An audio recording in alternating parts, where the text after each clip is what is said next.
You're watching 48 Fastcast. All right, y'all, 7:01. Thanks for joining us for the 48 Fastcast. That sun's starting to peek through. Sunrise just happening. It's pretty chilly out there still, but Eric says a warm up is coming quickly. Yeah, it's looking like a beautiful day overall for today, Eric. Little cool, I think, because this is the second morning that's a little bit on the chilly side. It's kind of settling in, hitting home here. A jacket, sweatshirt, that'll get you going. And then it turns out to be a fantastic day across the Tennessee Valley thanks to that October sunshine, wind out of the west and southwest. We skip forward now to Saturday. Clouds will continue to build in as we go through the day. Saturday will have a somewhat breezy southeasterly wind, and you'll notice the humidity inching up a little bit, but the rainfall will hold off until we go into Sunday. Starting as early as the morning hours, it will take a while for the air to become saturated enough to support the rain reaching the surface.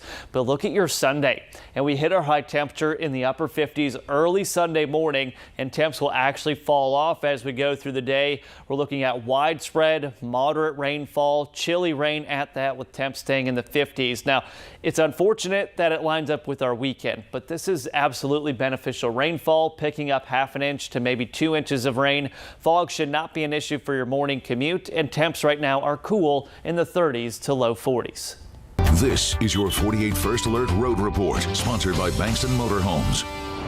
The traffic update for you, still looking pretty good. No accidents to report, but starting to see a few slowdowns now in the typical places, except on 565, which is clear, which means that once you can get to the bridge in Decatur and you're trying to go from Decatur to Huntsville, you're good to go. You just got to get on the highway. Once you get there, 565 has no delays. But Athens and Owens Crossroads seeing some longer drive times now, up to 23 minutes from Owens Crossroads to Huntsville here this morning. Jonathan? All right, thanks, Jeff. A Marshall County homicide victim's name has been released. Olga Rios was found dead inside of her home back in September. She was such a bubbly, outgoing person. You could not help but like Olga. Her children and her family was her #1 priority. A suspect was taken into custody on unrelated charges following her death. The Marshall County District Attorney says they are waiting on some test results before presenting the case to a grand jury. Now, Rios was a single mother who had a son in his 20s and 2 daughters.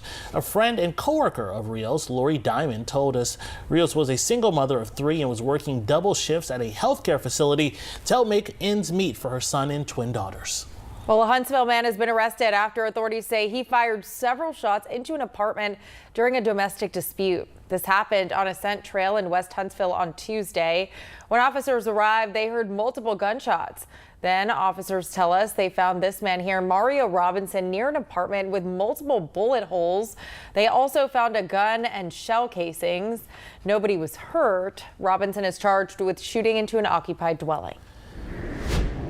This morning out of Lawrence County, 2 men are behind bars after a search at a home led to the discovery of a lot of drugs. This happened yesterday when Lawrence County deputies searched a home in Town Creek. Deputies say they found over 50 grams of meth and over 150 grams of marijuana. They say Christopher McBride tried to run away but was quickly arrested. Another suspect, Avery Cooper, was also apprehended. Cooper is charged with drug trafficking and possession of drugs. McBride is charged with attempting to elude and possession of a controlled substance. The family of 8-year-old Cal guests will say their final goodbyes today. Cal died after an ATV crash in Arab over the weekend. School leaders at Arab Elementary will wear the color blue in his honor. The funeral service will start at 3 p.m. at Gillum Springs Baptist Church in Arab. West Decatur Elementary will not have a class today. This comes after firefighters responded to the school around 5 last night for an HVAC unit that was on fire. Nobody was injured, but the building was filled with smoke. Workers will be repairing that HVAC system and airing out the building today. Well, still to come, downtown Huntsville continues to stay busy, but leaders say it is still missing one thing. What that is and how they plan to fix it. Ahead.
Well, Huntsville continues to stay busy with many events usually happening in the downtown area. Yeah, but some local leaders say there's a big gap and they are working to address it. In fact, Huntsville's newest hotel, the Trilogy, is opening today. Huntsville hosts a lot of events like sports tournaments, conferences, and concerts. Leaders say one of the biggest requests has been to have more space for visitors to walk around town. Claire Aiello with the Huntsville-Madison County Chamber says they have largely been focused on increasing entertainment downtown. More people have come from out of state to attend those concerts than have attended locally. I think this is great for people who are visiting Huntsville, but it's also great for our residents. When you have family coming into town and they need a place to stay, it's a great chance for them to experience the growth that we're having. And she says the downtown area had around 900 hotel rooms in 2022. That number is close to 1,300 now. Now, your first alert weather with meteorologist Eric Burke. Yeah, always so much going on downtown Huntsville, north, south, east, west, surrounding the Tennessee Valley as well. And we need a place to put those people. Love to see the expansion there. 76, that's our high today. Average high is now down to 73. So we'll be above average today. Nothing wrong with yesterday. Sunny, a little bit breezy at times. And Friday and Saturday also look nice. Upper 50s to low 60s into next week. And you might say 59. Oh, that's a nice looking day. Well, that 59 happens at 7 o'clock in the morning on Sunday, and then we have widespread kind of colder rain showers moving through, looking at pretty heavy rainfall totals too. And those shower chances will continue as we go into Monday, Tuesday, and Wednesday of next work and school week. Much like your Wednesday, we've got some breezy winds gusting about 15 to 20, at least through sunset this evening. Here's a look at the Parkway. Meteorologist Jeff Denor will keep an eye on the traffic updates as we go through the Today Show. Your warm up today happening a little faster than the past couple of days. Tomorrow morning, we're in the upper 30s to low 40s. 10-day forecast. Saturday looks good, just a bit on the cloudy side. Colder showers come in Sunday, and then you look at your Halloween temperatures and even the day before Thursday of next week, highs just hitting the upper 50s. All right, we're definitely going to enjoy it today while it's in the 70s. Yes, one of the warmer days. Yeah, absolutely. Absolutely. All right, thanks so much for tuning in here to the Fastcast. Make sure to come back to our streaming, of course, Talking TVL at 10 o'clock and Weather Extra at 10:30. Have a great Thursday.